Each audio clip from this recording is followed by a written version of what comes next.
Hey there, welcome back to Let's Stay Home. I'm Cody. And I'm Kara, and today we're going to be sharing, as part of our moving series, our tips and experience moving across the United States. We made it to Florida! Yay, we're so excited. We have been here for a little while. It's been probably just over a month, and we are so happy to be here. We're so happy to be moving in. There's still a lot to do, but that's something we'll be talking about. Until then, we are going to talk about what it was like moving across the United States, and we'll be talking a little bit about what COVID has done to impact that. I know people are still moving regardless of what's going on, which is totally fine. So we'll share some on that, but everything else should be kind of true to moving across the country in general. So we'll be kind of talking a little bit about both of those things. The question of the day is, what is the farthest you have traveled on a road trip? Be sure to let us know down below. I think the farthest I have ever gone was when, I guess maybe this trip as well, but when I was in high school, my family and I drove up to Canada to visit our relatives that lived up there. So we drove from Indianapolis all the way up to Saskatoon in Saskatchewan, and we road tripped like through the Rocky Mountain region, did a bunch of national parks. That was probably the longest ever, mileage-wise, that I've ever gone. What about you? For me, I used to live in Colorado and we had family up in Washington, so making that road trip up to the Pacific Northwest was probably the longest road trip I've ever been on. But moving from Arizona to here, that was a drive. That was a drive. Tip number one is create your map and create a plan for your drive. We've talked about this in our other planning videos for moving. It is so important to know where you're going, where you're stopping, what kind of stops you need, and that's all gonna be really based on you. But creating your map and having your plan in terms of all of those things is going to make it either for better or for worse how your drive is going to go. Tip number two is to make sure you have your GPS as well as printed directions. Sometimes when you get out in the middle of nowhere, it can be really difficult for your phone to get any reception, and that is when the printed directions are very helpful. Tip number three is kind of part of the map and planning, and that's just identifying where you want to stop and when you want to stop, or like what your needs are when you are stopping. So when you're kind of planning this out, some things you might want to think about are any logistics that are specific to your move. So for us, we had some hotels that we booked and we had those sort of separated out. So on our first day, we knew we were stopping at this hotel. The second day, we knew we were stopping at this hotel, so on, all that stuff. Another important thing is anything for you specifically. So we kind of like to go under the assumption that we always wanted to have a half a tank of gas. And so that would kind of necessitate when we would stop for gas based on the mileage and if we were passing through a town and that was going to be the last gas for a while. I will say a big tip as somebody who used to road trip across the US in general a lot, it is always better to have more gas than less. So even if you think you're good on gas, if you see a gas station and you know you're not gonna have one for a while, or you don't know you're not gonna have one for a while, just get gas if you're stopping, period. It's worth doing.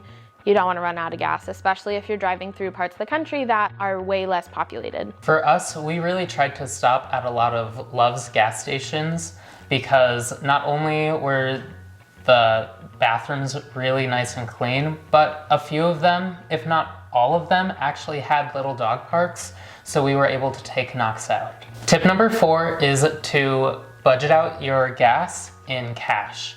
We did this in $20 increments because we just never really wanted to get our card skimmed in case we stopped for gas any place that wasn't super secure.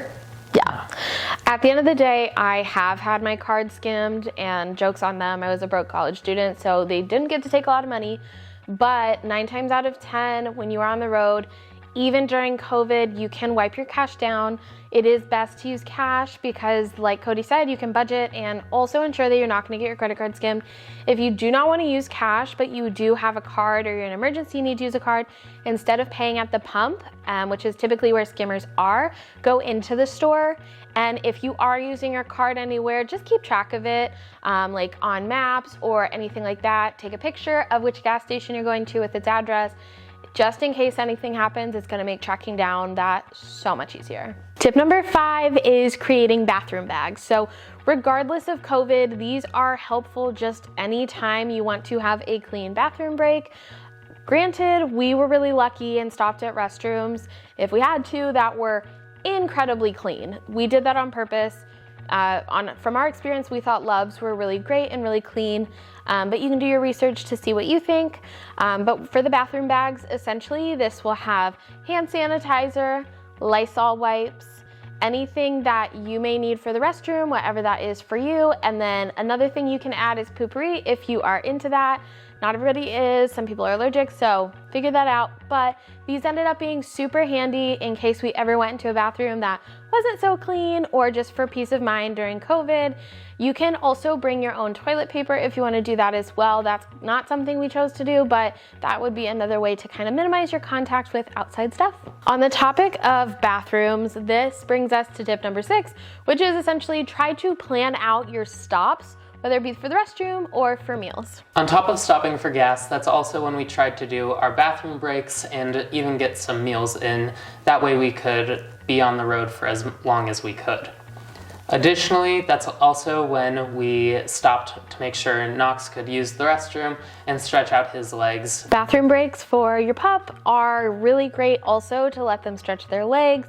No matter how big or small of a space they have, they're gonna be pretty excited to just be able to walk around, run around, get some fresh air. So don't forget to incorporate that in if you are moving with pets. So this last bit isn't really like tips necessarily, but just kind of obviously hindsight's 2020. We learned a lot from moving across the country. We've never done this before, and we wanted to share that with you guys. So just a couple things that we kind of wish we would have done differently, or maybe it might be something you might want to think about if it's relevant to you, is some of the following. One thing that we wanted to make sure of is pack less stuff in your car.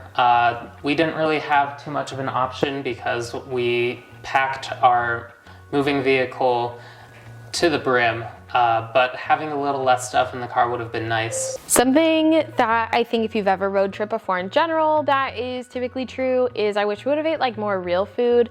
We did kind of like snacks and stuff. We were really lucky the hotels we stayed at had like dinner included with them, which was random. We didn't know that. We definitely had a lot of caffeine, but I think something I always kind of come away from road trips with is just like wishing we had more like real food. I've done trips before where I've done all fast food. I've done trips before where I just like didn't really eat a lot, and it definitely kind of impacts how your trip feels because how you feel yourself is kind of how your day goes. Eat real food.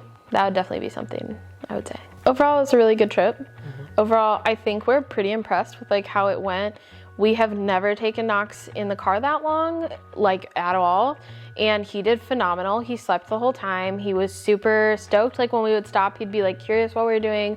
When he got out, he was excited, but I mean, he just slept. He didn't whine. We did have AAA and we have a Toyota, so Toyota Care. If you don't have that, I definitely recommend getting that before you make any big drive. AAA at least. It's so helpful, has helped me in a pinch multiple times while I've been on the road. Thankfully, we didn't have to use it, but it's good to have.